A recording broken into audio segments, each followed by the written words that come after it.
Hello बच्चों, good evening. आज हम लोग क्लास 8 का चैप्टर नंबर 4 जिसका नाम है प्रैक्टिकल ज्योमेट्री, उसके बारे में कुछ सीखेंगे।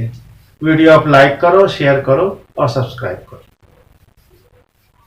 सबसे पहले हम रेक्टेंगल के बारे में जानकारी लेंगे कि रेक्टेंगल होता क्या है। तो रेक्टेंगल में 4 साइडें होती हैं, A B, B C, C D, D ए।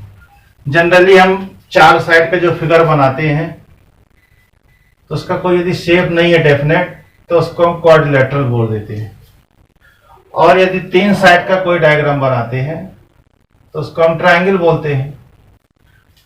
अब 4 साइड में यदि कुछ कुछ कंडीशन दिखने लगे तो उसका एक नाम हो जाता है।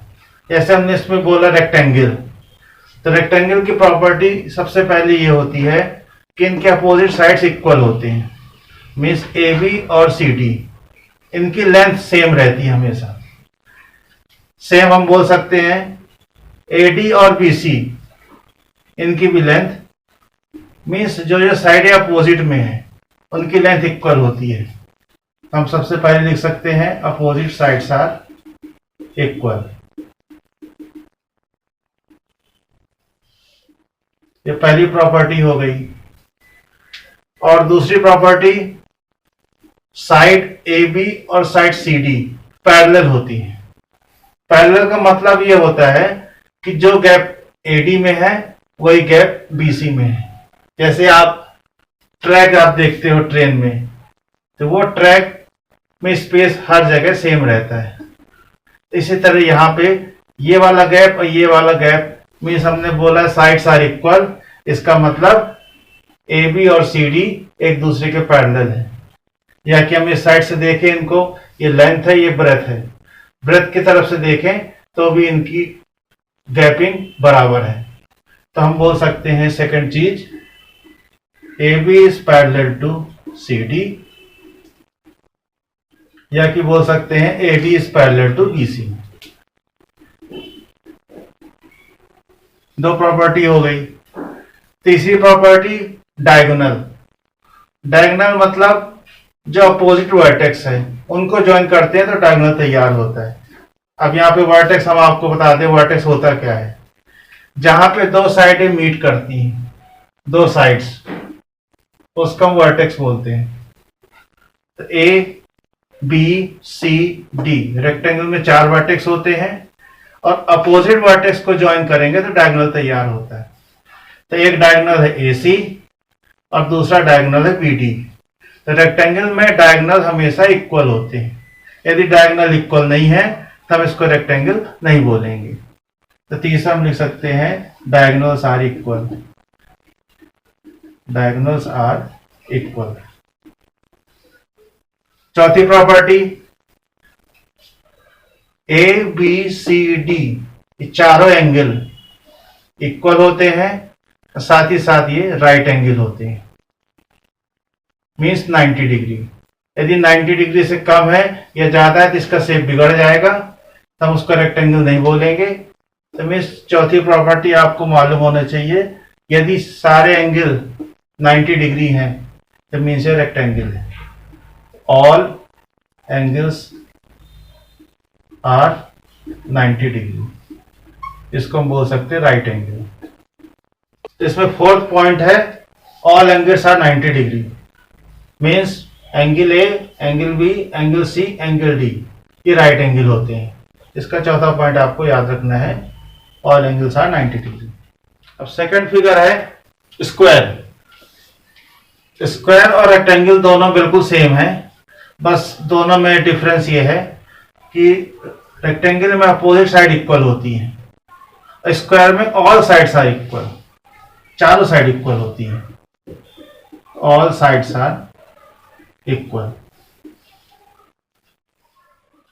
सेकंड प्रॉपर्टी भी सेम है। यहाँ पे A B is parallel to C D and A D is parallel to B C. A D is parallel to B C and A B is parallel to C D. तीसरी property भी same है, A B is equal to C D, means opposite sides are equal. तो जब all side equal है तो opposite equal होगी। उसके बाद चौथी property, all angle are 90 degree. अब इसकी एक प्रॉपर्टी बस रेक्टेंगल से डिफरेंट है कि इनके डायगोनल एक दूसरे को बाइसेक्ट करते हैं। बाइसेक्ट का मतलब ये होता है कि O से A की डिस्टेंस और O से C की डिस्टेंस इक्वल होती है। सिमिलरली O से D की और O से B की डिस्टेंस इक्वल होती है। Means diagonal. तीसरा पॉइंट इसका है डायगोनल। एक डायगोनल है AC और दूसरी डायगोनल है BD। तो डायगोनल का जो इंटरसेक्टिंग पॉइंट है O, diagonal bisect each other. Bisect का मतलब होता है कि O से A की लेंथ और O से C की लेंथ इक्वल होती है, साथ ही साथ ये 90 डिग्री भी बनाती है। ये चीज रेक्टेंगल में नहीं था।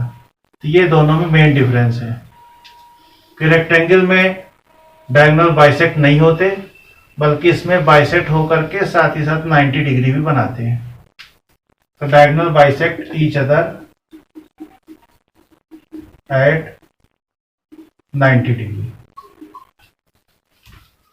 तीसरा फिगर हम करेंगे पैरेललोग्राम के बारे में समझेंगे।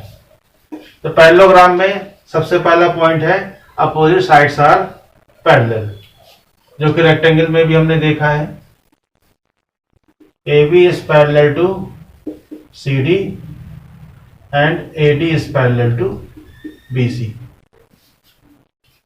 अपोजिट साइड्स आर इक्वल, जो रेक्टेंगल में हमने देखा है, यहाँ पे भी सेम है। Opposite sides are equal, opposite sides are equal. तीसरा एडजेसेंट एंगल का सम 180 होता है। ये दोनों पैरेलल हैं। ये दोनों एंगल को हम इंटीरियर एंगल भी बोल सकते हैं या कि एडजेसेंट एंगल बोल सकते हैं। एडजेसेंट मतलब होता है A और D आसपास के पॉइंट है। A और C नहीं बोलेंगे, बल्कि A और D बोलेंगे। A और C के बारे में बोलेंगे तो ये अपोजिट एंगल बोले जाते हैं, और आजू बाजू के जो पॉइंट होते हैं उसको एडजेसेंट बोलते हैं। तो इसमें एडजेसेंट एंगल का सम होता है 180। Adjacent angles sum is 180। चौथी प्रॉपर्टी अपोजिट एंगल का सम। अपोजिट एंगल इसके इक्वल होते हैं हमेशा। Angle A equal to angle C।